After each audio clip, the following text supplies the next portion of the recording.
Olha, deixa eu falar uma coisa. Fala. Por favor, não me interrompa. Todos aqui têm o direito de falar. E Máscara, não precisa ficar rindo o tempo inteiro que dá aflição também. Olha que bosta. Eu não consigo fechar a boca, cara. Qual é? O dente é muito grande. Vai. É bruxismo. O pior caso de bruxismo. Vamos lá. Fala. Dá trabalho interpretar o Máscara. Qual é?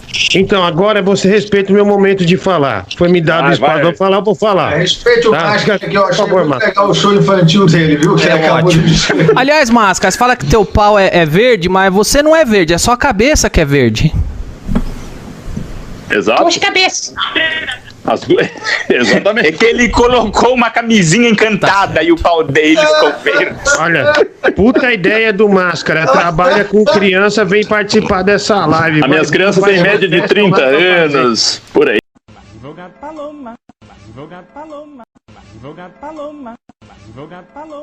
Qual é a foto, qual é o desenho?